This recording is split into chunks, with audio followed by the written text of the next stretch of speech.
O departamento não servia apenas para organizar e controlar a distribuição de recursos ilícitos para diferentes beneficiários, mas também para ocultar e dissimular a origem do recurso, localização, exposição, movimentação ou propriedade, os direitos ou valores provenientes, direta ou indiretamente, de infração penal. E agora passo a analisar a autoria. Na apresentação, os apelantes Marcelo e Luiz Inácio foram condenados pela prática de um crime de corrupção ativa e outro de passiva, respectivamente, em face dessas vantagens. Não há aqui litispendência. A materialidade é inconteste, consoante já reconhecida em julgamentos anteriores, no que diz respeito à origem ilícita desses dinheiros e à existência do setor de operações estruturadas. O programa especial italiano, também conhecido como Planilha Italiano, era o documento de controle de repasses de valores feitos por Marcelo, para atender a pedidos de Antônio Palocci, tesoureiro do Partido dos Trabalhadores, indicado por Lula para ser o interlocutor quanto a tais pagamentos de vantagem indevidas. Referidas planilhas se acham acostadas no invento 1323, anexos 3, 4 e 5. A obtenção do material probatório decorreu do cumprimento de mandado judicial de busca e apreensão, que numero, expedido nos autos de busca e apreensão, extraídos do HD do computador da secretária de Marcelo Debrecht. Colhe-se da planilha italiano informações relativas a diversos pagamentos feitos pelo Grupo Odebrecht, atendendo à solicitação de Antônio Palocci. E aqui extraio alguns pagamentos havidos em 2009 e 2010, ou seja, durante o mandato do ex-presidente Lula, em favor de Feira, que seriam o casal de publicitários João Santana e Mônica Moura. E aqui tem pagamentos de 10 milhões de reais solicitado em 2009, outro pagamento em abril e maio de 2010, julho, agosto, setembro de 2010, setembro de 2010, e eu fiz questão de colacionar uma imagem no meu voto que diz respeito a parte desses pagamentos, inclusive alguns deles fazendo referência, por exemplo, evento El Salvador via Feira, evento eleições municipais via Feira, ou mesmo via bônus PT.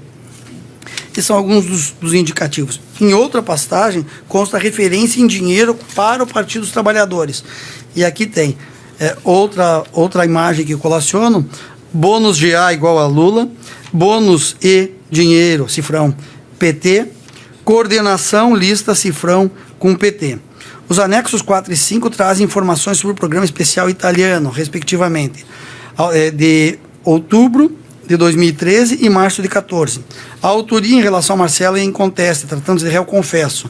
A autoria em relação a Luiz Inácio decorre dos depoimentos de testemunhas. Como já se referiu no processo conexo relativo ao triplex, o ex-presidente ocupava a posição de proeminência e utilizava de sua influência para a arrecadação de recursos em favor do Partido dos Trabalhadores. Episódio muito ilustrativo, diz respeito à indicação de substituição de diretores da Petrobras. E aqui eu rememoro um dos episódios que já fizemos alusão, envolvendo a substituição de Paulo Roberto Costa, Nestor Severo e Jorge Zelada. E esse mesmo episódio acaba imbricando, inclusive, em fatos relativos ao empréstimo feito pelo Banco Chaim e depois a contratação do Grupo Econômico Chaim para um dos navios sondas, aonde a pessoa, Nestor Severo, que tinha sido retirado da diretoria da Petrobras, acabou sendo guindado a outro cargo, exatamente porque teria solvido problemas relacionados àquele empréstimo. Trago à colação testemunho de Decídio do Amaral Gomes, também de Pedro Correia, o depoimento de Nestor Severo. A ciência do ex-presidente sobre os fatos e tentativa de evitar que eles viessem a lume é outro episódio de influência, como atestado por Léo Pinheiro, referindo-se do encontro havido no Instituto Lula, registro que o Correio não era colaborador ao tempo das declarações. E aqui ele faz alusão, e eu acabo por me referir a esse depoimento dele mais de uma vez, porque também tem reflexo em relação ao triplex, em relação ao sítio, onde o ex-presidente diz, em determinada passagem, sobre a existência de anotações ou registros de operações, diz ele, Léo Pinheiro diz que o presidente disse para ele: se você tiver alguma coisa, algum registro, destrua. E foi o que eu fiz, diz o Léo Pinheiro. Eu chamei, daí ele disse: eu sei que eu estava cometendo um crime de obstrução, mas eu também fiquei preocupado. A Lava Jato já estava em curso. A defesa de Léo Pinheiro ainda fez juntar aos autos agenda e e-mail alusivo a reuniões realizadas com o ex-presidente e a ex-primeira-dama, corroborando as declarações que prestou sobre a participação, e é isso que importa no ponto, sobre a participação, ciência e manutenção do esquema de corrupção encedrado no seio da Petrobras, tendo, infelizmente, o ex-presidente Lula como um dos agentes e mantenedores desses fatos. Também consta uma agenda com várias reuniões, Dr. Vacari, Dr. Brani, entre tantos outros. Colhe-se ainda agendamento de reunião do presidente com o presidente em um endereço coincidente com o do ex-presidente Lula. Há outras anotações do encontro com o ex-presidente, um deles com a indicação do Instituto Lula como local. Esses agendamentos dão credibilidade às alegações de Léo Pinheiro quanto à existência de encontros, bem como a participação e responsabilidade do presidente sobre toda essa organização que se acabou realizando diversos ilícitos. Por fim, antes de entrar especificamente nas provas do relacionamento do Grupo Odebrecht, ainda compõe este quadro a elevada influência do complexo criminoso ao relato de Salim Tufik Chahin, que é relacionado ao empréstimo do Banco Chahin, bem como à contratação de navios sondas. Transcrevo aqui um documento onde consta a referência sobre o comando exercido pelo ex-presidente dos negócios, especificamente em relação a Bunlai e a Petrobras. E, por fim, o depoimento de Marcelo Odebrecht, de modo mais específico, aonde ele fala da planilha italiana, fala da ciência do presidente Lula sobre a existência desse caixa único de propina em favor do Partido dos Trabalhadores, que ele, Marcelo, era quem gestava, organizava, administrava a planilha italiana, que por indicação do presidente Lula, o responsável pelos contatos era Antônio Palocci, conhecido e destacado ex-dirigente do Partido dos Trabalhadores. Perguntado quem era italiano, Marcelo Odebrecht responde: o italiano era Palocci. E qual a relação com ele? Aí ele historia. Veja bem, na verdade, em algum momento que eu não sei precisar quando foi, mas foi antes de mim, meu pai e Lula combinaram que, digamos assim, os detalhes, principalmente que tinham a ver com pagamentos e outros mais detalhes operacionais, seriam feitos por Palocci.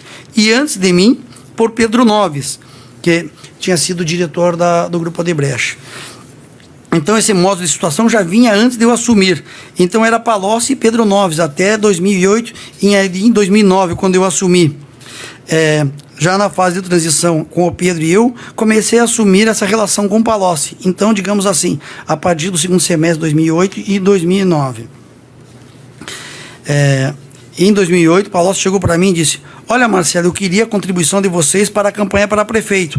Eu falei: Palocci, eu não lido com isso, eu só lido com campanha para presidente. Aí, no final, o que a gente acabou acertando foi o seguinte: olha, em algum momento, a gente vai acertar um valor para a campanha de presidente em 2010. Portanto, tudo que eu acertar com você agora, que eu for pagando a seu pedido, eu vou descontar desse valor que nós vamos acertar em 2010. Bom, entre 2008 e 2010, eu e Palocci, digamos assim, referendado por meu pai e Lula, acabamos acertando um valor que chegou até 2010 a 200 milhões de reais, mais ou menos.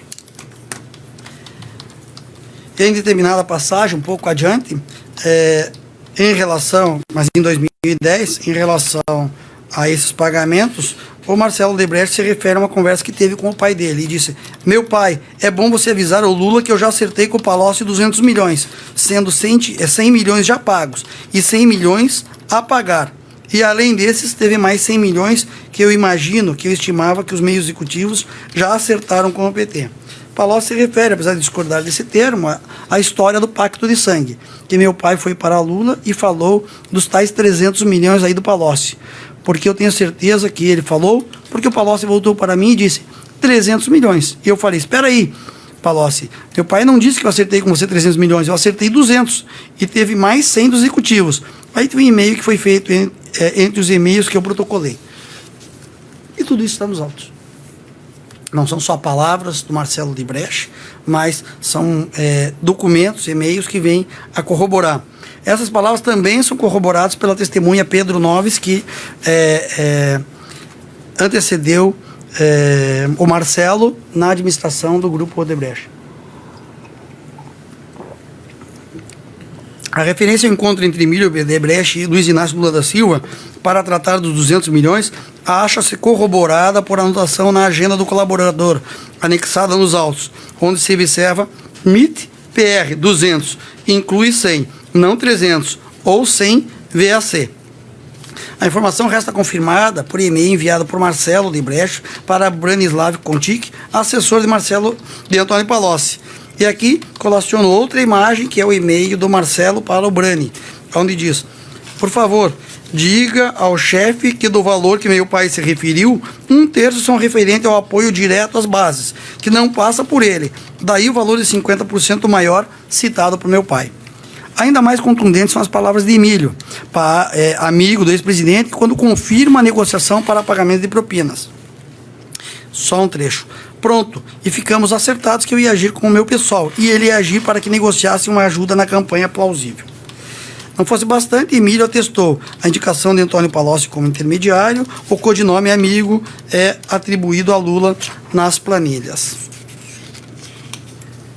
A ciência de Lula quanto à existência dessa conta geral de propinas, entre tantas outras evidências, foram bem estampadas na sentença, referindo, por exemplo, o custeio da campanha presidencial para a República de El Salvador, cujos trabalhos de marketing foram feitos por João Santana e Mônica Moura, custeados com recursos da Odebrecht.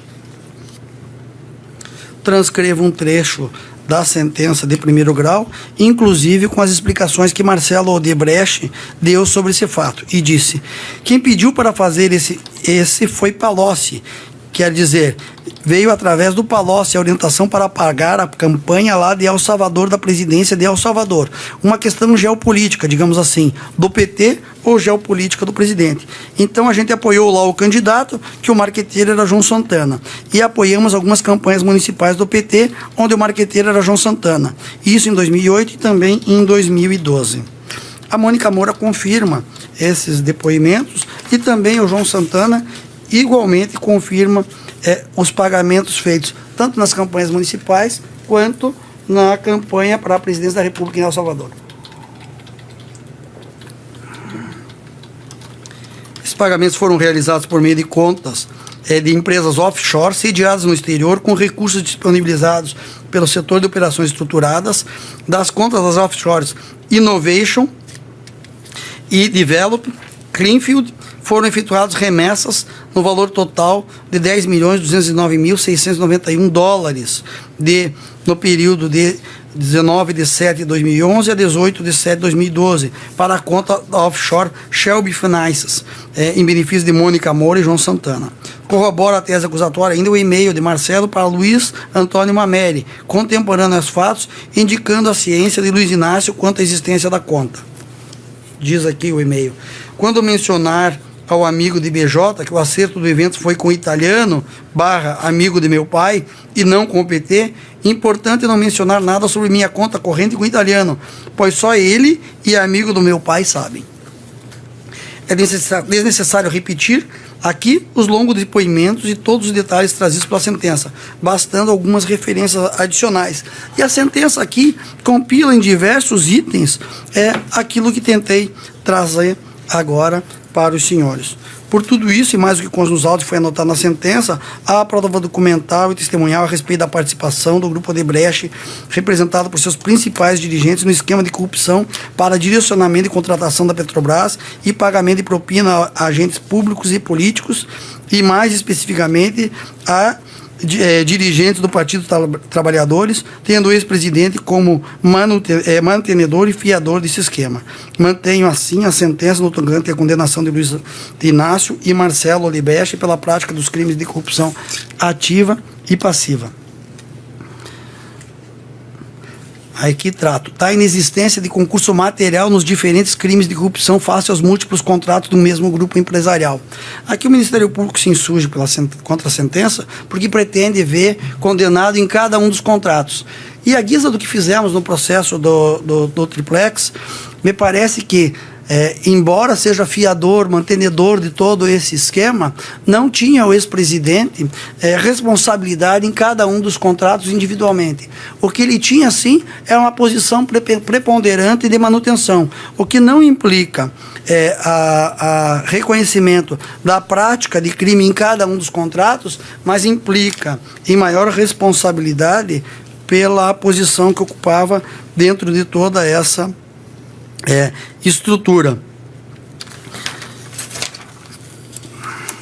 E isso vai acarretar posteriormente na dosimetria da pena.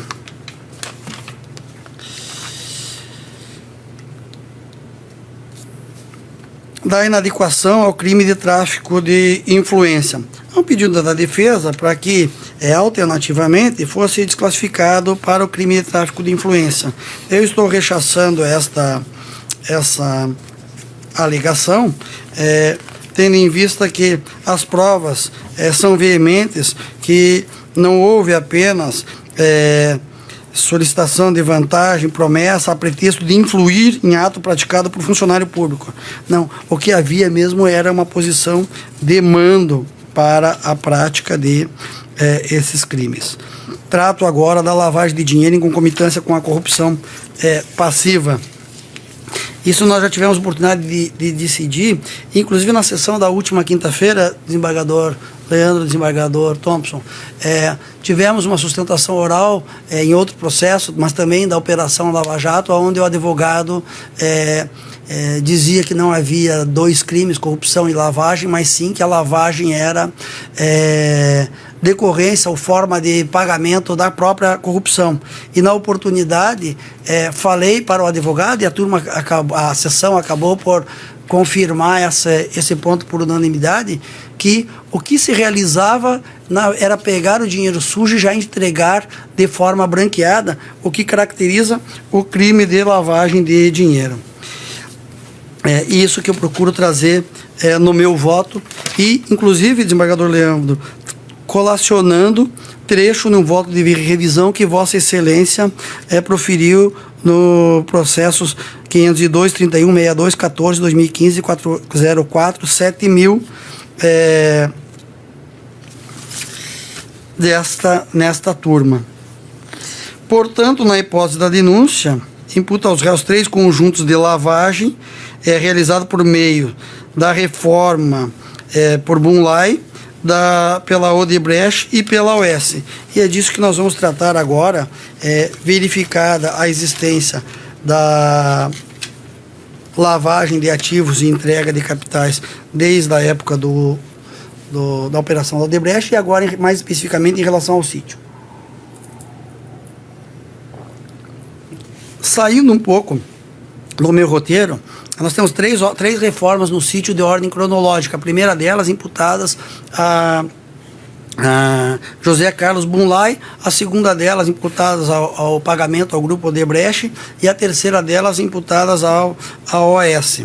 Eu, tentando fugir um pouquinho dessa sequência, depois eu me alongarei, eu destaco que eu estou votando para absolver José Carlos Bunlai em relação às reformas realizadas no sítio de Atibaia. E explico porque, na verdade, há um grande caminho que esse dinheiro, que foi, segundo o Ministério Público, esse dinheiro que teria sido utilizado, há um grande caminho que esse dinheiro percorreu. Esse dinheiro segundo a acusação, originário do empréstimo do Banco Chaim, são 12 milhões de reais. Vossas Excelências lembram, desses 12 milhões, 6 milhões de reais foram utilizados para pagar vantagem indevida para Ronan Maria Pinto. Nós já tivemos oportunidade de julgar este processo.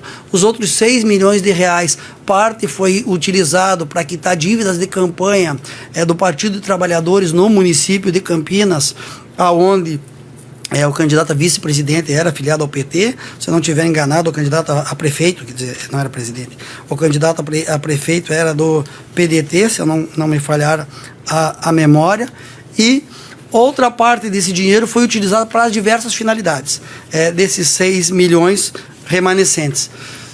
O que diz o Ministério Público? Parte desses 6 milhões, esses segundos 6 milhões, todos os 12 milhões foram para a conta do Bertin. Da conta do Bertin, 6 milhões foram para Ronan e os outros 6 foram para essas diversas finalidades. Diz o Ministério Público aqui que destes 6 milhões que foram para a conta do Bertin e que não foram para o Ronan, R$ 150.500 teriam sido utilizados para pagar a reforma do sítio, por intermédio de José Carlos Bunlai. O que acontece é que esse dinheiro não estava à disposição de Bunlai. E não há prova de que foi o Bunlai o pagador direto ou indireto desse valor. O que aprova que esse dinheiro circulou para a conta do Bertin. Também há prova de que o pagamento final dessa reforma foi feito por uma empresa que não estava mais em atividade, chamada Rema Participações. Quem tinha comando sobre isso era o Bertin, e o Ministério Público faz uma ligação entre Bertin e Bunlai, porque os dois eram sócios na usina São Fernando. Mas a simples sociedade dos dois na usina São Fernando não permite que se conclua que que Bunlai era o efetivo pagador de todas essas reformas. É certo, e há indícios disso, de que Bunlai foi quem indicou a construtora, indicou engenheiros, indicou diversas pessoas, via... O primeiro, teve a solicitação feita pela ex-primeira-dama Marisa Letícia, e ele indicou pessoas para realizar essas obras. Mas eu não vejo como atribuir ao José Carlos Bunlai a responsabilidade pela lavagem de capital desta forma.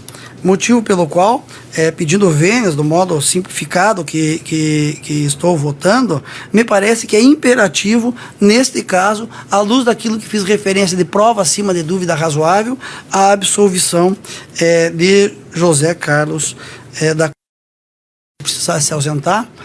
Doutor Maurício, vou fazer um salto temporal aqui em relação ao seu cliente, ao Roberto Teixeira, e vou antecipar a minha conclusão, que eu também estou votando pela absolvição de Roberto Teixeira, né?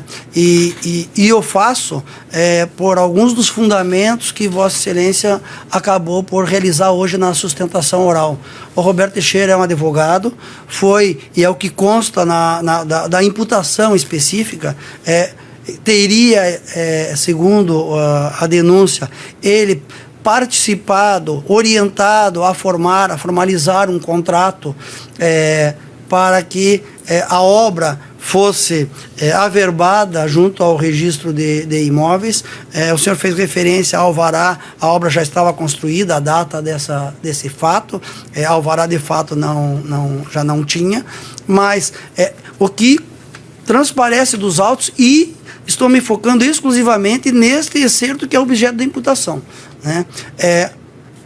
O réu Roberto Teixeira acaba por, pelo menos à luz da prova acima das razoável, neste ponto ele acaba por dar uma orientação jurídica para as pessoas envolvidas. Eu confesso, e não quero que o senhor se surpreenda quando leia o meu voto, que me parece que existem diversas outras questões laterais que não foram objeto de imputação, né? Desde as escrituras que foram celebradas, as escrituras que foram encontradas, minutos de escritura que foram encontradas posteriormente, tanto no cartório quanto no apartamento do ex-presidente Lula, uma possível compra que talvez se realizasse, mas não se realizou, e tudo isso com a participação de Roberto Teixeira. Mas o fato é que nada disso foi imputado. E dentro do limite da imputação, eu estou votando por absolver o Roberto Teixeira. Voltando, até para liberar Vossa Excelência, não por isso, não preciso agradecer, é o que eu extraio das minhas conclusões sobre os fatos. Voltando para a linha temporal, em relação ao recurso do Ministério Público contra a absolvição de Luiz Inácio Lula da Silva, Fernando Bittar e Rogério Aulério, requereu em apelação a condenação deles pela prática de lavagem relativamente a essa mesma obra no sítio. E, já adianto, tenho que não merece trânsito no ponto a apelação, e me socorro de alguns desses fundamentos que utilizei para absolver o Bunlai, e também do que disse a sentença.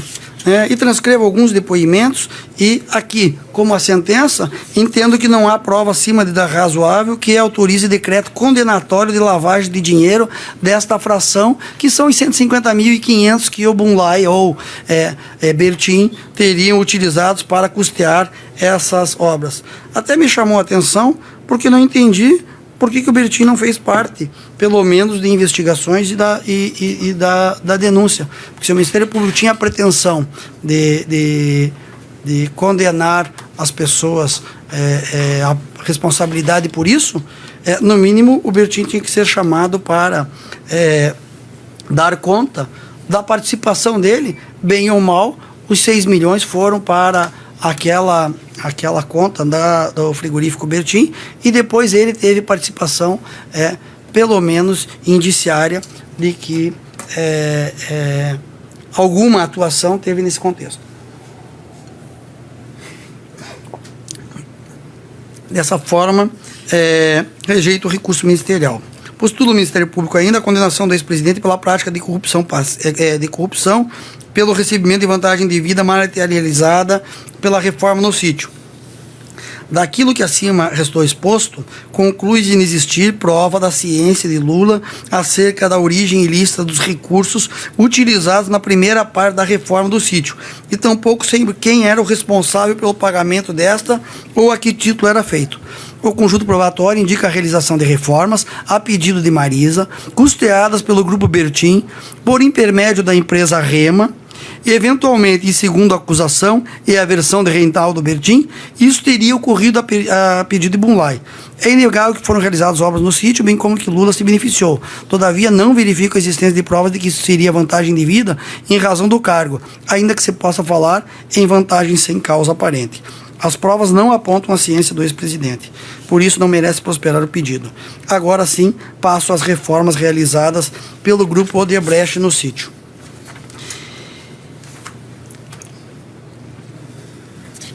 A sentença condenou Lula, Emílio, Alexandrino, Carlos Pascoal, Emir, Rogério, Roberto Teixeira e Fernando Bittar,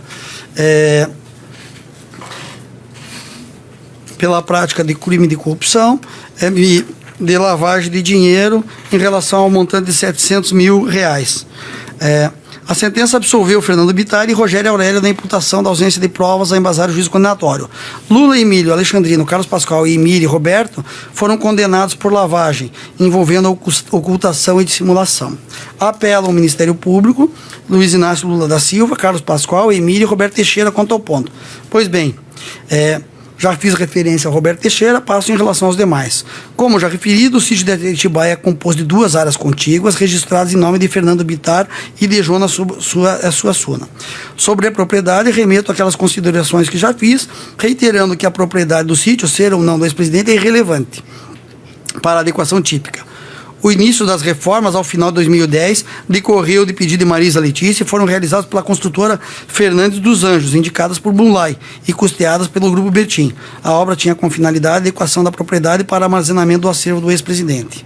Ocorre que, em fase da demora na conclusão da empreitada, demora essa que eu reputo bastante relativa, porque lembre-se que foi comprado em final de outubro de 2010 e isso não tinha nem 30 dias, mas se atribuiu a demora. Houve a substituição da empresa Fernando dos Anjos pela construtora Odebrecht. Segundo a inicial acusatória, entre outubro e dezembro de 2010, Alexandrino esteve com o casal presidencial, quando Marisa Letícia teria solicitado a ajuda da Odebrecht para finalizar a obra.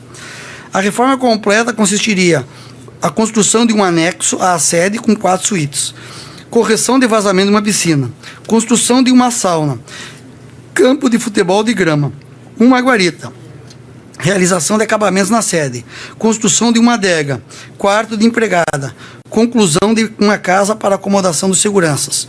O valor estimado da obra é 500 mil, entretanto acabou majorado para 700 mil reais.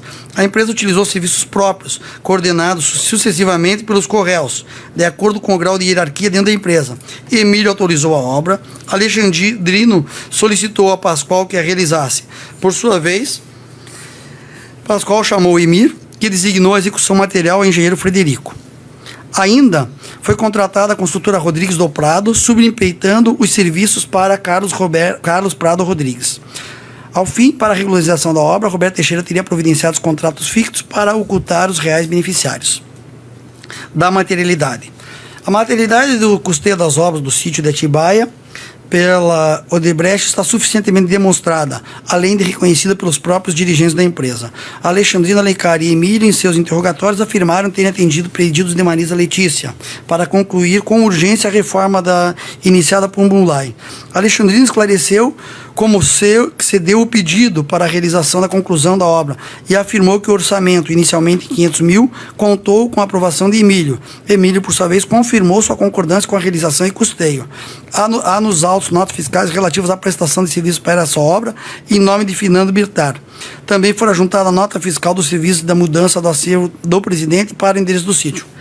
O laudo do evento 815, embora não aponte com clareza, com certeza da informação a partir...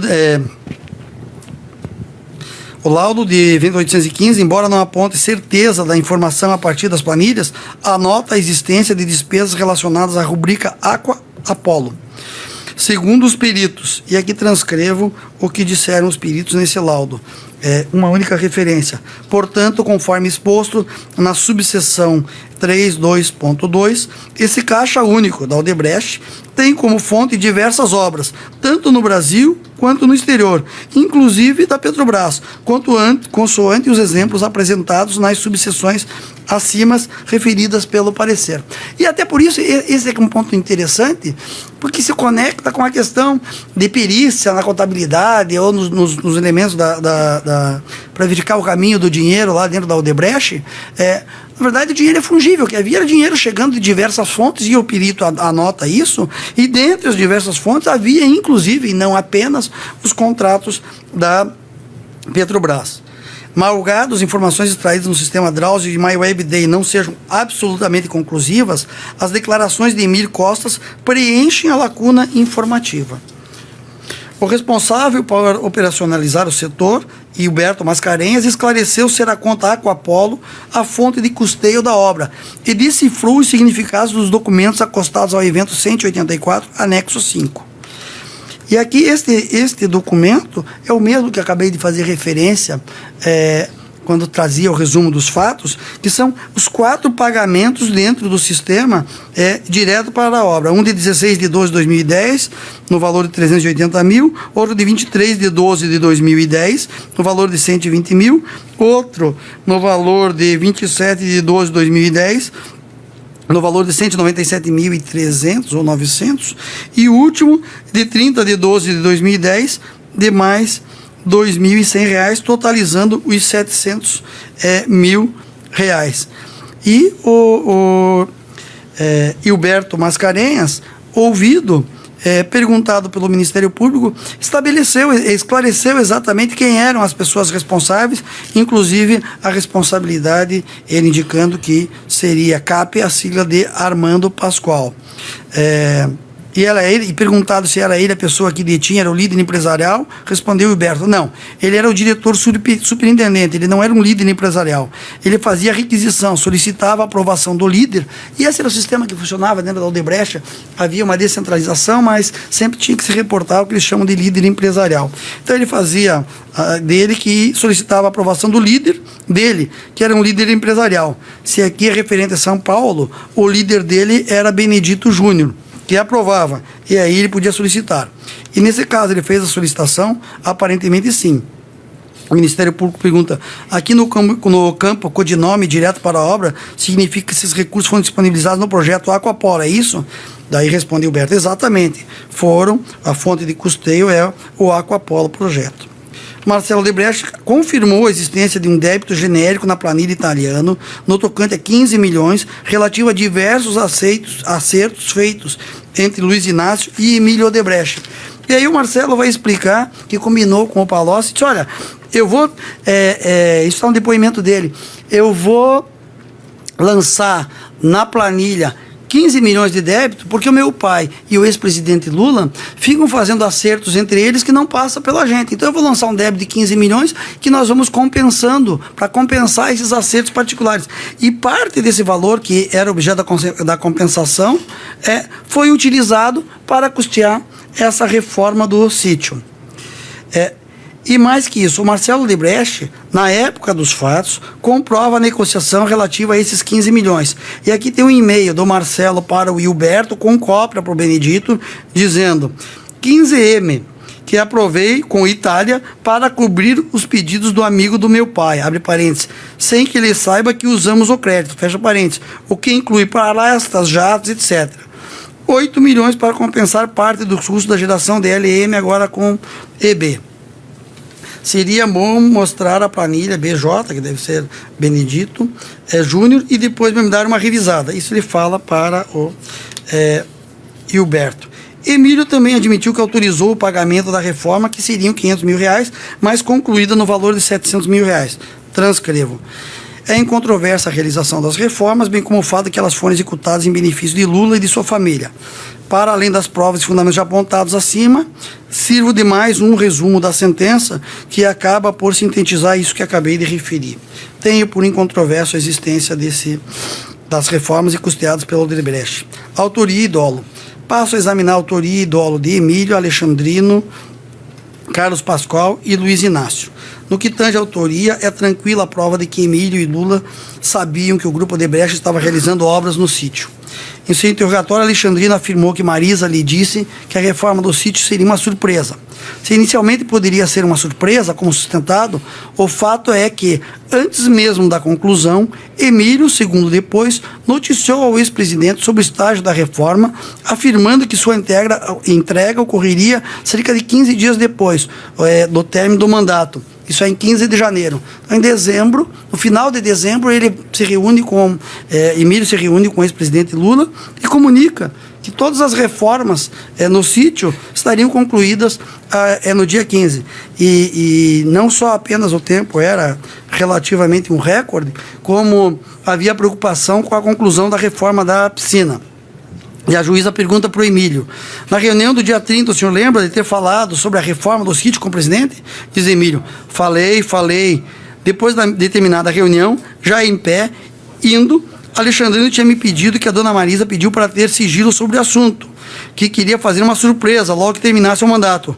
Então eu achei que eu não estaria rompendo, estou falando com ele no último dia do mandato dele, e a 15 dias da entrega.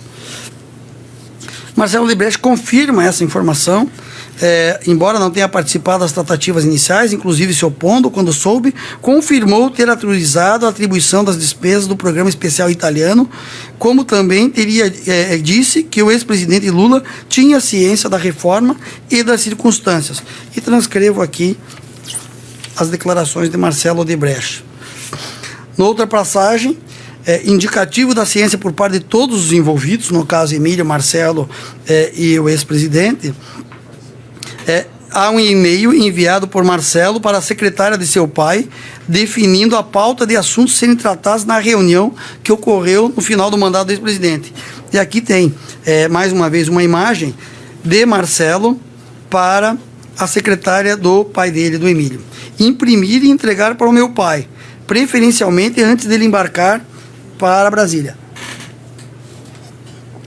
Dentre os diversos assuntos que estão elencados nesse e-mail, pontos para conversar, aí tem 5 itens, e depois, com ele, Estádio Corinthians, Obra Sítio e primeira palestra de Angola.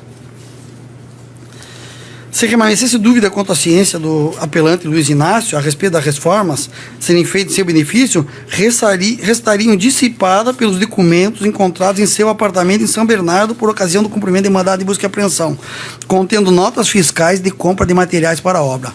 No anexo 278, as notas fiscais emitidas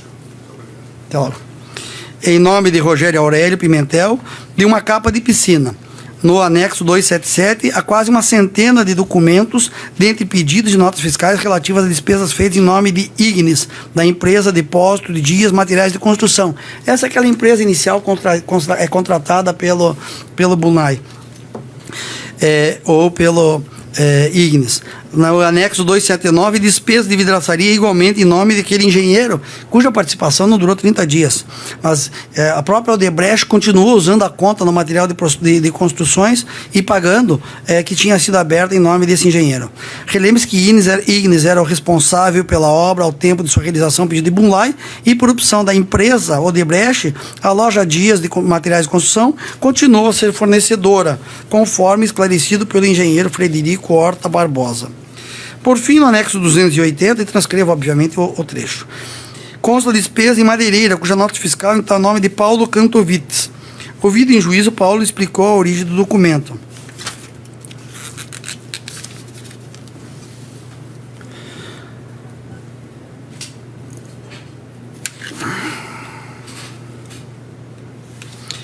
Que são as compras feitas para alocar no sítio.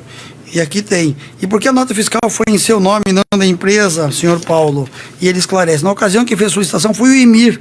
Fez a solicitação a mim, porque eu já tinha concluído, vamos dizer assim, as fases da obra que eu participei. E ele falou, Paulo, teve a solicitação, eu preciso que você faça, que você identifique, como você estava lá, identifique essa porta, no caso, e efetivamente compre essa porta. Então, esse foi uma solicitada da parte dele, que eu, vamos dizer assim, concordei. E fiz uma pesquisa, fui à loja para fazer orçamento e a partir disso a gente fez solicitação. E o senhor fez pagamento ou foi a empresa que fez? Não, eu fiz o pagamento. O senhor foi ressarcido? Daí tinha cortado a ligação. Desculpe, eu perguntei se o senhor foi ressarcido. Esse valor foi ressarcido pela empresa? Pela empresa. Olha, esses documentos apreendidos no apartamento do ex-presidente corroboram aquilo que havia sido declarado por testemunhas e colaboradores, no sentido de que as obras do sítio eram feitas em favor do casal Lula da Silva, sendo que o ex-presidente tinha ciência. No âmbito da empresa Odebrecht, os envolvidos sabiam de que a reforma do sítio da Atibaia se destinava ao ex-presidente Lula. Diversos depoimentos já referidos aqui, transcritos, confirmam a assertiva, tais como as palavras de Armando Pascoal, do Emir, ou mesmo do engenheiro Frederico. Assim, a prova assume dúvida razoável quanto à realização da obra pela Grupo Odebrecht e custeada pelo grupo e a mando de Emir em benefício de Lula. Também não remanesce dúvidas de o custo foram assumidos por terceiros em decorrência do cargo então ocupado por Lula, que na qualidade de presidente atuava em benefício do grupo econômico. Alexandrino, atendendo a pedido de Marisa, mas com a anuência de Emílio, adotou as providências. Do grupo empresarial, Alexandrino, e agora estou tratando dele, repassou a incumbência a Carlos Armando Guedes Pascoal, o diretor surpreendente da Odebrecht, que por sua vez determinou a Emir, seu subordinado e diretor de contratos em uma obra da empresa em Santo André, próximo a Atibaia, que entrasse em contato com Rogério Aurélio. Comprovado em síntese a participação de Alexandrino nos fatos que lhe são imputados. Esclareceu ele no interrogatório. Emílio ratificou, tanto em juízo quanto no inquérito, que o pedido de reforma havia sido inicialmente feito por Letícia por intermédio de Alexandrino. Alexandrino foi o responsável por contactar inicialmente com Rogério Aurélio, assessor direto do ex-presidente Lula, para dar início às tratativas para a reforma do sítio. Após dispensa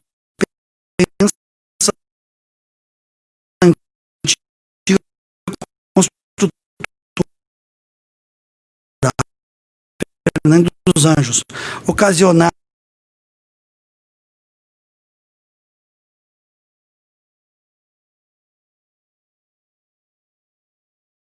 nesse período, diz Rogério, não sabia ainda. Do ponto de vista operacional, além de contatar com o Rogério, Alexandrino foi o responsável pela escolha do diretor da empresa Odebrecht, no caso Carlos Pascoal, com a finalidade de dar atendimento devido às demandas de Marisa Letícia. Carlos Pascoal confirma que foi procurado por Alexandrino. Não apenas a posição hierárquica na estrutura da Odebrecht, mas a ciência de todo o item crimes traz o reconhecimento e responsabilidade de Alexandrino. Tenho, portanto, que não há dúvidas da sua participação, bem como ciência. Sobre Carlos Armando Pascoal. É patente que foi ele um dos responsáveis pela execução da reforma do sítio. A questão fundamental aqui reside em saber se tinha um agente pleno conhecimento das origens dos recursos ilícitos, se tinha liberdade para tomar decisão, bem como se agia dolosamente na prática do crime de lavagem de dinheiro. Tenho que a resposta positiva se impõe. Carlos Pascoal não era o responsável material pela execução do sítio, mas seu papel na empreitada foi fundamental e atuou com ciência daquilo que realizava. E porque realizava. É certo que seguiu ordens de superior hierárquico, que ele determinou o deslocamento de pessoal e aplicação de recursos do seu programa Aquapola para concluir a reforma inacabada. No entanto, confessou que tinha conhecimento de detalhes suficientes da irregularidade do negócio e do papel desempenhado. Carlos Armando Pascoal teve sua participação iniciada com solicitação de Alexandrino, porque era o diretor da empresa que trabalhava em São Paulo. E aqui transcrevo o reconhecimento do próprio Carlos Pascoal como esses fatos. E que ele sabia da proximidade do Emílio com o ex-presidente Lula, sabia que era um pedido particular, que era inédito, que era uma coisa absolutamente inusual dentro da empresa. Ele tinha plena ciência do que fazia. Carlos Pascoal confirma que chamou o Emir, seu subordinado, que eram os diretores de contrato da equipe dele em São Paulo, para que desenvolvesse essas atividades. E Carlos Pascoal, uma vez mais, confirma que tinha ciência não só da complexidade da ajuda, mas que sequer podia haver identificação dos trabalhadores com roupas do grupo Odebrecht. Não bastasse a confidencialidade do negócio, que já conduziria o homem comum a levantar suspeitas sobre o negócio, Pascoal admitiu em juízo ter ciência da origem ilícita dos recursos e o fato de serem disponibilizados.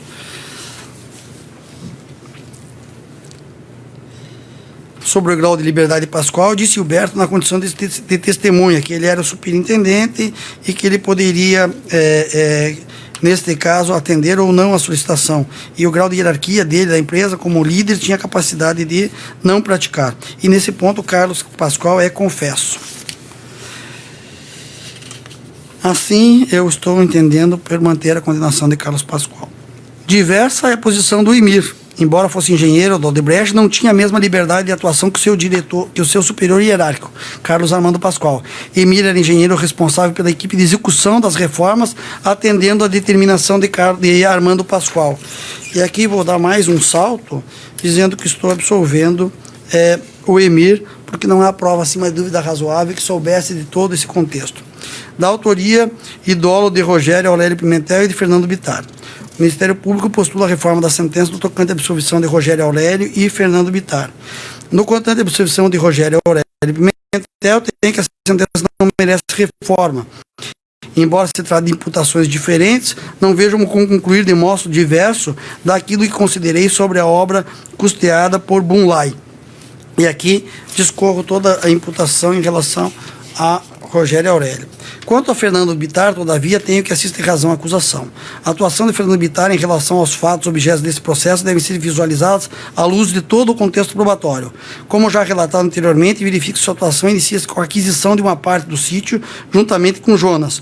Como explicado, a mesma área era objeto de matrículas distintas, mas pertencentes a um único dono, cada qual adquiriu uma porção, embora a unidade territorial. Ambas as unidades do contrato foram confeccionadas por Roberto Teixeira na mesma data, foram juntados nos autos minutos de venda dessas duas áreas para o casal Lula, passados 2 anos da aquisição, consoante a documentação apreendida no cartório e na residência de Lula, que seria lavrada também pelo 23º tabelionato. Ainda extenso rol de coincidências e indícios de irregularidades relacionados à compra do sítio Santa Bárbara e Santa Denise, ambos na mesma data, no mesmo cartório, pelos diferentes adquirentes, mas com pagamento único do sinal para os 2 bens com cheque de Jonas Suassuna, como referido anteriormente. Some-se a isso o pagamento de taxa e ITBI para ambos imóveis, igualmente por meio de outro único cheque emitido por Jonas Suassuna.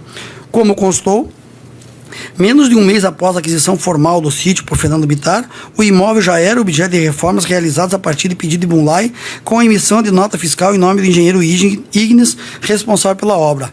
Ainda no laudo realizado pela polícia, não consta qualquer elemento que indique a utilização do sítio de Atibaia por Fernando Bittar, sendo que todos os bens pessoais lá encontrados dizem respeito a Lula. As primeiras visitas ao sítio, a aquisição e até as primeiras reformas sempre foram planejadas e realizadas com a presença e anuência de Fernando Bittar.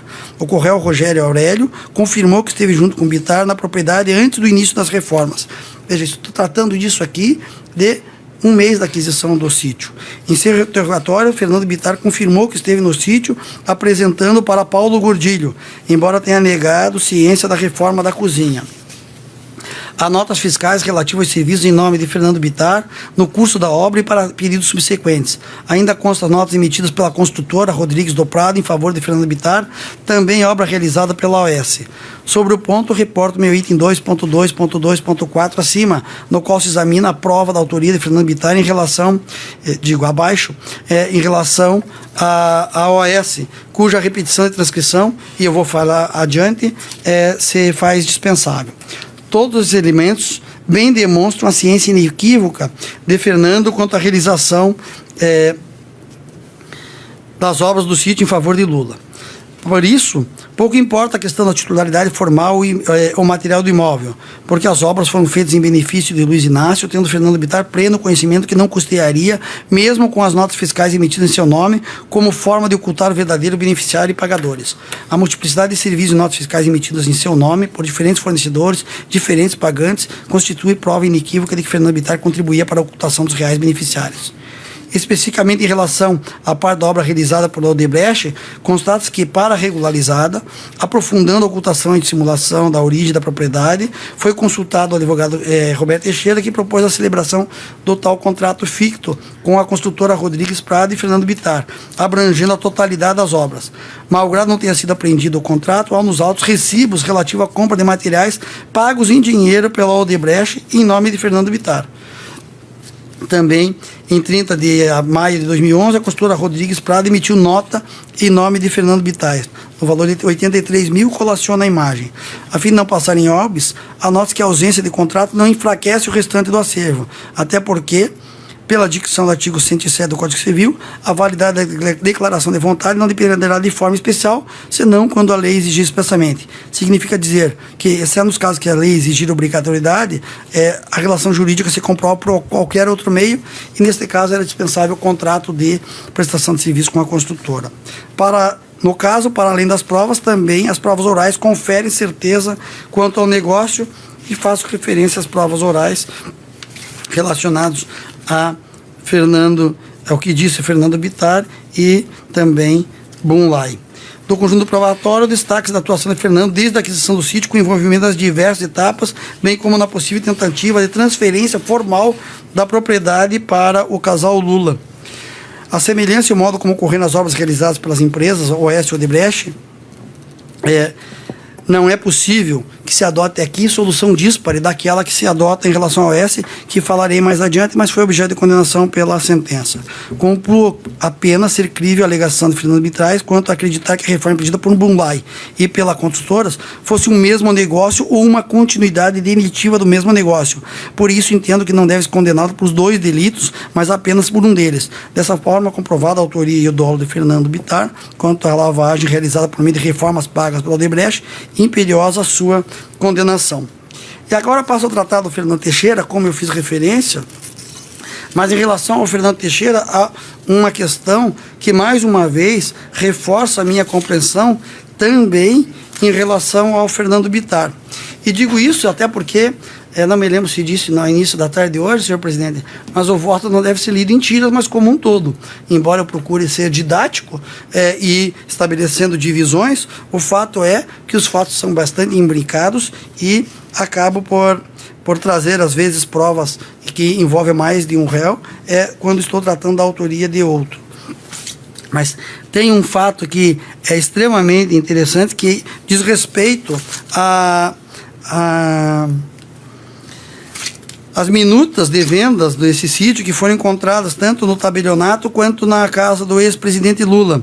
E ali a minuta acaba por trazer eu reputo um equívoco na hora de elaborar essas minutas, porque aquele sítio que foi pago o menor valor, naquela minuta está sendo vendido por um valor bem superior, e o sítio que foi pago o maior valor estava sendo vendido por um valor inferior.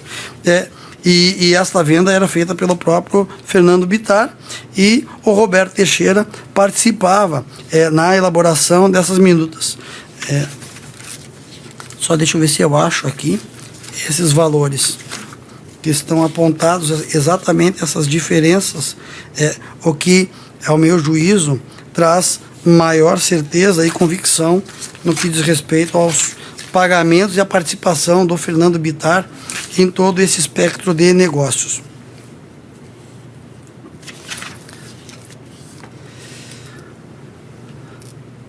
Bom, não achei. Da quantidade de crimes. Não merece acolhido o pleito ministerial que pretende que haja 18 atos de lavagem realizados pela Odebrecht. Eu estou improvendo o recurso neste ponto. Conclusões quanto aos delitos envolvendo as reformas no sítio de Atibaia.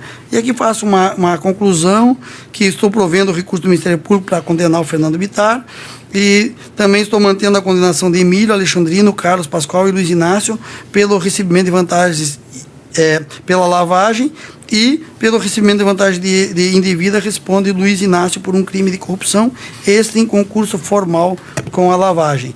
Mantida a absolvição de Rogério Aurélio e providos apelos defensivos de Emir e Roberto Teixeira para absolvê-los. Passo à reforma do sítio custeado pela empresa, o grupo OS. Esses fatos já se deram em 2014. No início de 2014, perto do Carnaval, o Léo Pinheiro é contactado para fazer uma reforma ou algumas melhorias no sítio, tendo em vista um problema que existia no lago e havia outras melhorias. Bastante significativo aqui é a instalação também da cozinha Kitchens, que é a mesma empresa que forneceu os móveis do triplex do Guarujá. Por que é importante esta observação? Porque lá, como aqui, dentre os diversos elementos de convicção, um deles sempre me chamou muito a atenção para demonstrar a ciência inequívoca do ex-presidente sobre o recebimento de vantagens indevidas. Falei isso no processo do triplex, e aqui está igualmente demonstrado, porque numa mesma data, no apartamento em São Bernardo do Campo, houve uma reunião do ex-presidente, da ex-primeira-dama, com Léo Pinheiro e Paulo Gordilho, onde foram apresentados os projetos da Kitchens para ambas as reformas, tanto a do triplex quanto para a reforma da cozinha no sítio. E este fato não decorre, a prova deste fato não decorre exclusivamente da declaração do Léo Pinheiro e do Paulo Gordilho, mas também decorre de diversos elementos de convicção e laudos, dentre eles a demonstração que dia e hora que Léo Pinheiro e Paulo Gordilho dizem que estiveram no apartamento do ex-presidente em São Bernardo do Campo, as diversas redes de telefonia, mediante cruzamento de georreferência, acabam por identificar que efetivamente Léo Pinheiro e Paulo Gordilho estavam no apartamento, ou nas proximidades do apartamento do ex-presidente em São Bernardo do Campo, e depois as obras da cozinha Kitchens foram feitas nos dois imóveis. Obviamente são fatos independentes, recebimentos de vantagens independentes, e a forma de branqueamento de capitais também são independentes.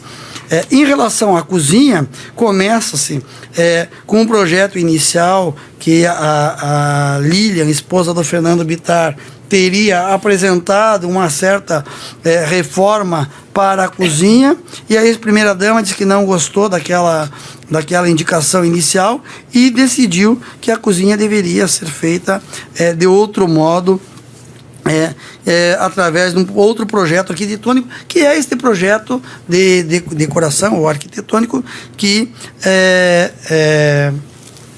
o presidente e a ex-primeira-dama aprovaram, que foi levado por Léo Pinheiro e Paulo Gordilho. Consta ainda recebimento por parte da Kitchens, recibo esse emitido em nome de Fernando Bittar, no valor, com o RG dele, com o CPF dele, diferente do que disse a defesa, ainda que possa emitir um recibo ou nota e não conste assinatura, havia dados relevantes e importantes, como dentre eles o CPF e o RG. Também foram juntados diálogos de Paulo Gordilho com a sua filha, dizendo que iria ao sítio participar de um churrasco com Lula e Marisa Letícia.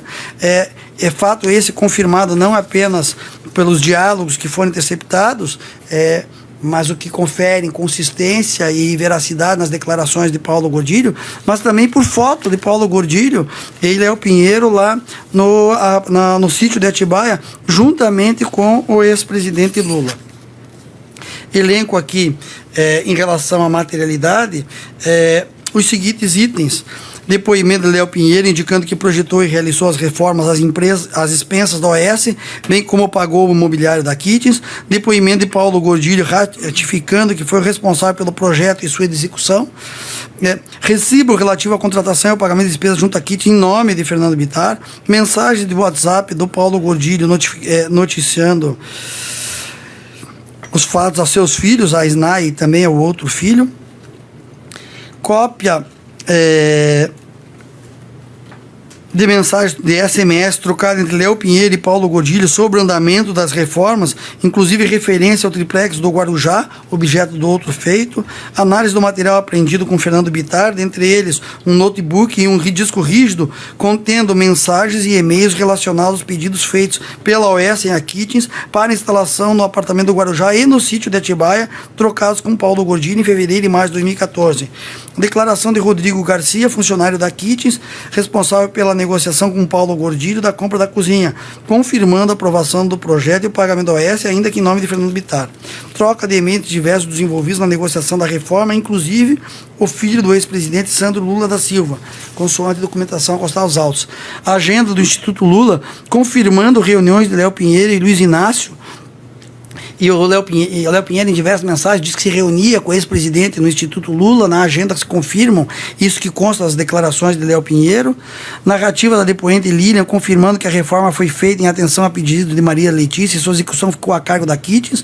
Depoimento de Misael de Jesus Oliveira, designado pela empresa OS para executar parte das obras, que reconhece ao Misael que o sítio era do ex-presidente, eu tinha ciência disso.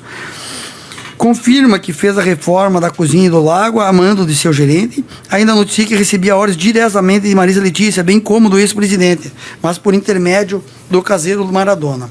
A sentença abordou esses itens com precisão. Transcreva depoimentos colacionando diálogos que foram objeto de exame e relatório da Polícia Federal. Por brevidade, reporto-me ao consignados na decisão recorrida. Até que quero fazer um parênteses, apesar das críticas existentes, a doutora Gabriela Hart, relatora da sentença, fez um minucioso trabalho e exame de fatos, provas e das questões jurídicas que foram levadas a julgamento em primeiro grau. Assim, entendo que a prova, acima de dúvida razoável, de que o sítio era utilizado pelo ex-presidente e sua família com ânimos reincipiamente, do mesmo modo que as obras foram feitas atendendo à solicitação do casal, mediante coordenação e aprovação dos projetos. Léo Pinheiro explica o desenrolar dos fatos, visitas realizadas, inclusive em companhia do arquiteto Paulo Gordilho. Aliás, sobre visita ao sítio, há fotos de Paulo Gordilho com o ex-presidente, que é a foto que eu fiz referência há pouco. E transcrevo aqui o depoimento de Léo Pinheiro. E digo de passagem, a esse tempo, Léo Pinheiro não tinha acordo de colaboração homologado. Léo Pinheiro fez colaboração espontânea nesse ponto. Há provas de ratificação às declarações de Léo Pinheiro, eu diria até menos do que uma colaboração. Léo Pinheiro buscou solucionar e confessou os seus delitos de forma a auferir os benefícios que entendia que tinha direito. Há provas de ratificação às declarações de Léo Pinheiro sobre os encontros que mantiveram no Instituto com o ex-presidente. Dentre elas, destaco a agenda do próprio Instituto. A visita ao sítio antecedeu os projetos, contando com a presença de Léo Pinheiro, Paulo Gordilho, a ex-primeira-dama, e do ex-presidente Luiz Inácio. Também foi atestada pela testemunha Elcio Vieira, o zelador do sítio, conhecido como Maradona. Ainda a troca de e-mails relativos ao projeto da Kitens. O ex-presidente reconheceu em certa medida a existência da obra de reforma, com colocação de imobiliário pela CRIT, as quais foram realizadas pela OS às suas expensas e por intermediação de Paulo Gordilho, e transcrevo aqui parte do seu interrogatório. Embora seja negado o benefício, entendo haver prova acima de dúvida razoável de que parte do dinheiro integrando o caixa geral de propinas da empresa OS foi utilizado para custear as despesas na reforma do sítio.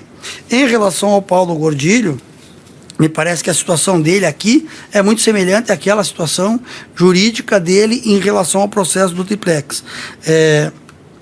Ele foi designado por Léo Pinheiro para executar as reformas do sítio de Atibaia, consoante declarou o próprio Léo Pinheiro. A reforma foi planejada a pedido do ex-presidente e da ex-primeira-dama. Paulo Gordilho e Léo Pinheiro inicialmente visitaram o local para fazer um levantamento e depois apresentaram ao Lula e ao casal Lula da Silva o projeto para aprovação. Aliás, esse último fato restou conhecido, como fiz referência há pouco, no processo do triplex. Atesta a visita de Léo Pinheiro e Paulo Gordilho ao canal as estações de rádio base e RBs, utilizando-as pelos celulares no dia 22 de fevereiro de 2014. Aqui estou lendo aquilo que acabei de fazer referência por memória. Tem-se como inequívoca a participação de Paulo Gordilho nos fatos. A questão que se abre em relação a ele é saber se ele tinha ciência de que sua conduta implicava na concorrência da prática de crime de lavagem de dinheiro, bem como acerca da origem ilícita dos recursos. Assim como no processo do triplex, não há que se reconhecer a prática de crime por Paulo Gordilho. Entendo que, embora tenha uma participação até significativa, não há prova de dúvida razoável que soubesse que os recursos advindos de outra infração penal estavam sendo utilizados para o custeio da obra. No que diz respeito ao Fernando Bittar, faço também exame da autoria e digo que inequivocamente o sítio Atibaia estava registrado em seu nome, mas era utilizado por Lula. A questão da propriedade formal, uma vez mais, refiro que é irrelevante. Trago troca de e-mails e aqui as imagens, entre o Fernando Bittar e o Paulo Gordilho. Penso que a situação jurídica de Bittar diverge da exposta em relação ao Paulo Gordilho. Ambos sabiam que estavam prestando auxílio para que a construtora OS efetivasse as reformas. Ambos prestaram auxílio relevante. Todavia, Paulo Gordilho, além de obedecer aos ordens superiores hierárquicos na empresa e gerir a reforma, tinha ciência bastante limitada do negócio. De outro lado, Fernando Bittar auxiliou na ocultação do dinheiro sujo desde as reformas empreendidas por Bunlai e posteriormente pela Odebrecht. Portanto, sabia ele que os recursos da OAS estavam sendo destinados para o pagamento de propina ao ex-presidente. Também responde pela prática do crime de corrupção passiva e de lavagem relativamente a essas obras o ex-presidente Lula. Transcrevo a sentença e digo: tenho que a compreensão da magistrada sobre esses fatos não merece reparo. O depoimento o recebimento de valores do Caixa Geral de Propinas do Oeste já foi objeto de deliberação em processo conexo, na qual o ex-presidente restou condenado. Naquele efeito, por ocasião do exame do concurso de crime, deixei expresso que entendi existirem 2 crimes de corrupção, um relativo ao contrato da empreiteira com a Petrobras e outro decorrente do recebimento de vantagem indevida, cozinha e melhorias. Acontece que naquele processo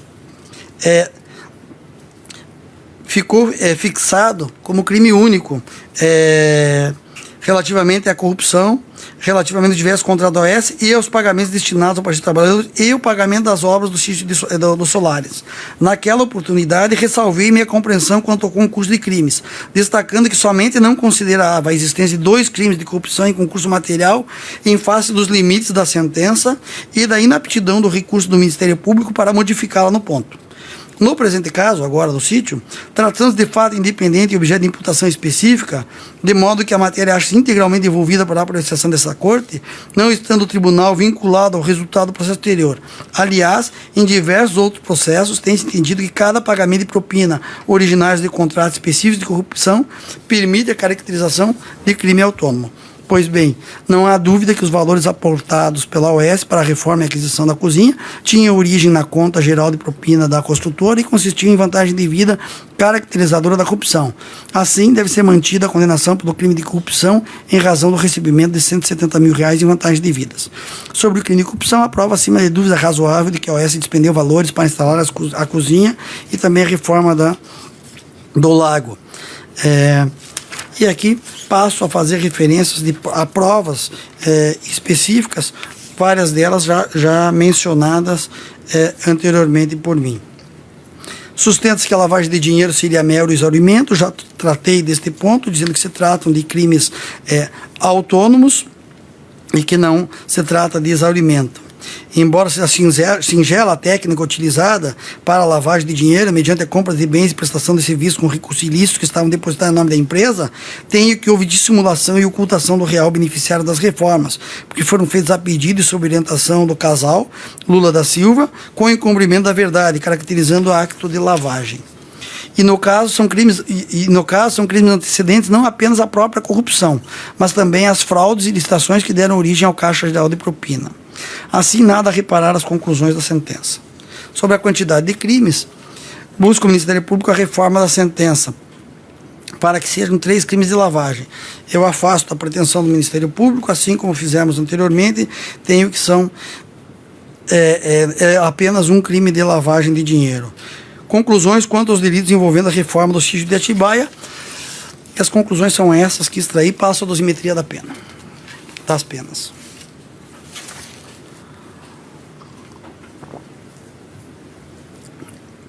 Senhor presidente, prometo que estou chegando ao final.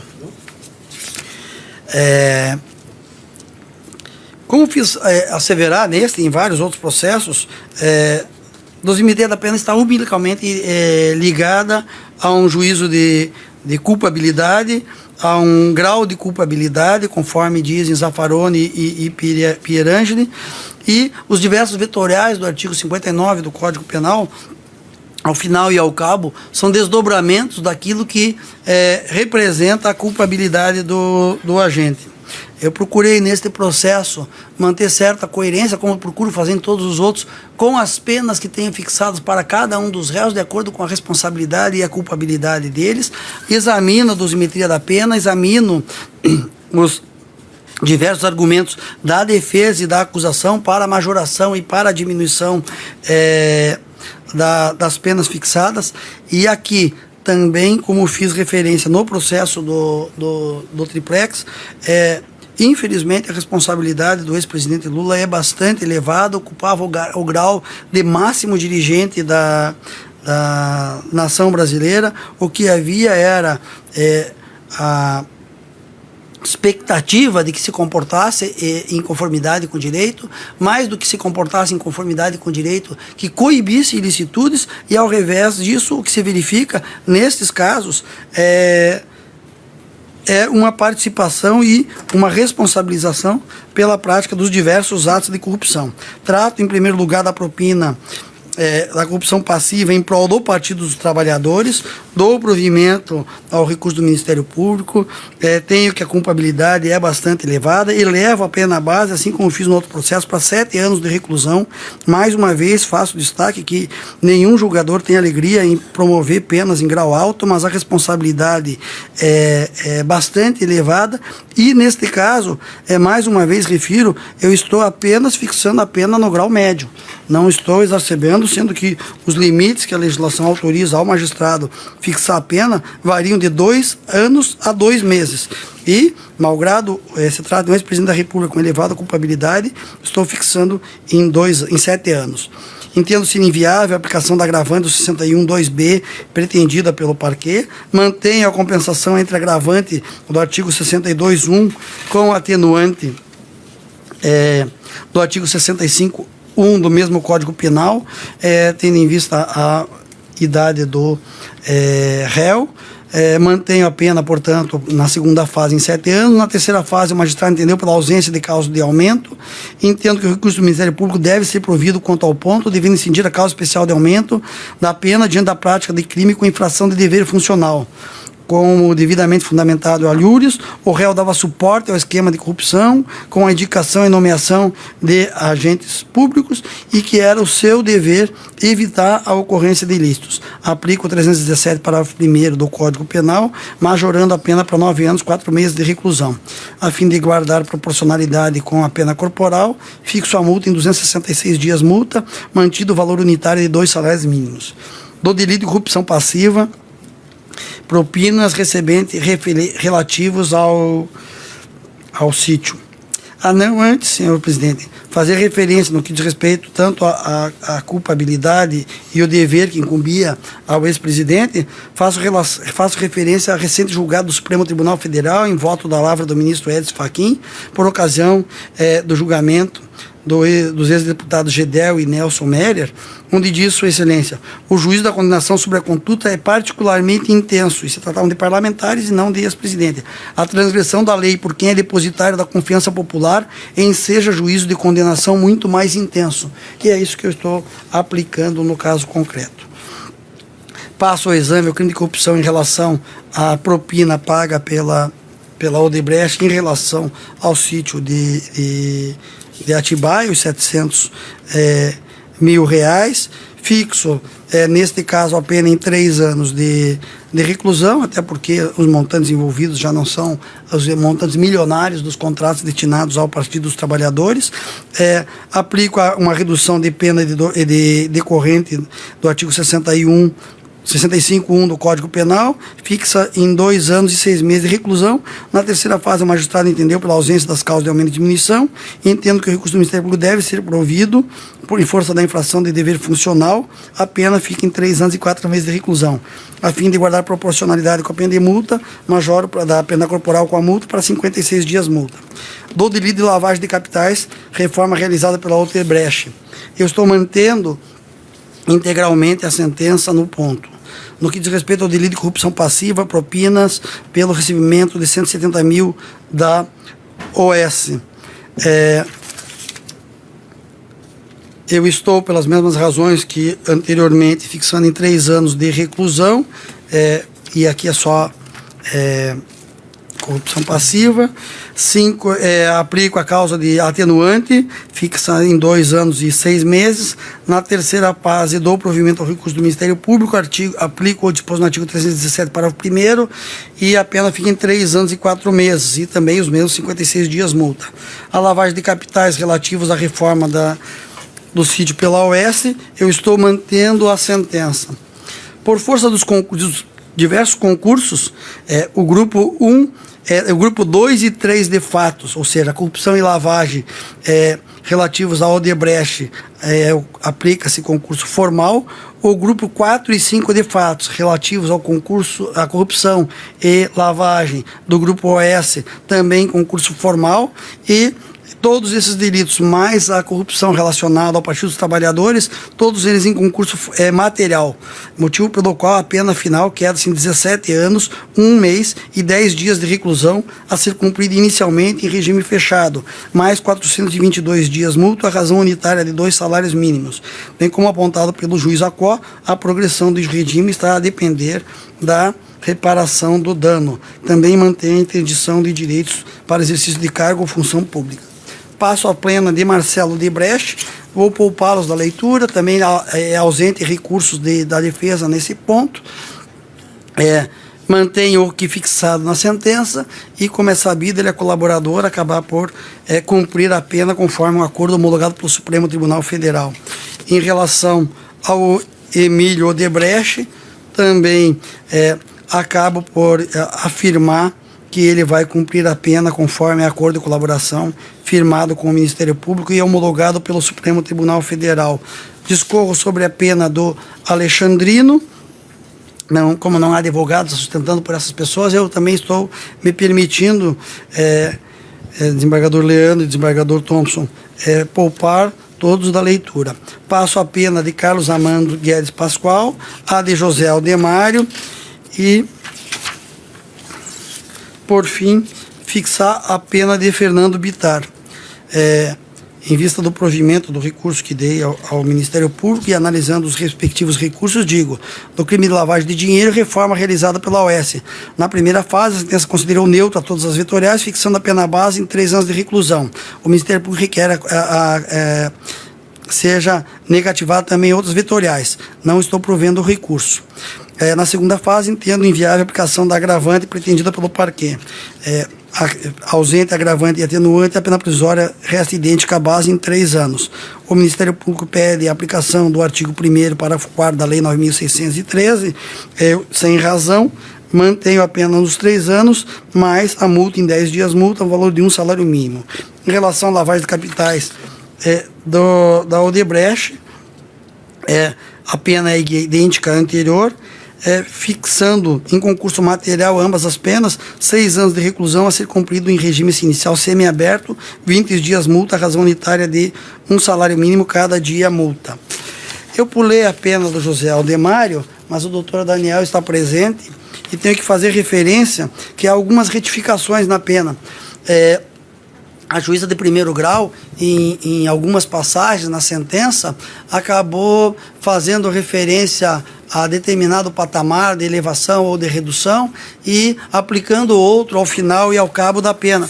Eu estou promovendo as retificações, obviamente, todas elas em vistas da contradição existente, estou interpretando todas elas em favor ao réu, à míngua de existência de recurso do Ministério Público ou da Defesa para que promova essas retificações. Assim, não posso fazer ilações ou interpretações em desfavor do réu, e a sentença não esclarece, não se trata apenas de erro material, mas se trata de erro que não permite uma solução que não é mais favorável ao réu. Motivo pelo qual eu estou aplicando a redução de 2/3 da colaboração, porque em um momento a juíza reduziu em um montante e depois aplicou no final, falou em 2/3. A pena definitiva é fixada neste processo é de 1 ano, 1 mês e 7 dias de multa, com valor unitário de 5 salários mínimos vigentes à data, e 7 dias multa, 1 salário mínimo vigente dentro dos fatos. Há, segundo noticiado pela imprensa, acordo de colaboração firmado com a Procuradoria-Geral da República e o apelante Léo Pinheiro. Esse acordo não chegou aos autos, eu não tenho como fazer nenhuma referência a um acordo que tenha notícia exclusivamente pela imprensa. Talvez a defesa ou o ministro Luiz Edson Fachin comunique o juízo no momento apropriado para que seja feita a adequação do regime da pena. Também estou tratando da reparação do dano e, neste ponto, estou me filiando àquilo que decidiu o STJ no processo do triplex do Guarujá, onde limitou a reparação do dano imputado apenas aos valores recebidos diretamente pelo ex-presidente, afastando os montantes que teriam sido entregues ao Partido dos Trabalhadores. Eu acabo por fazer a mesma limitação aqui e estou fixando a indenização em R$700 mil no que diz respeito à obra da Odebrecht e R$170 mil em relação às obras custeadas pela OAS. Aí tem só algumas outras poucas considerações finais em relação a determinados réus, senhor presidente.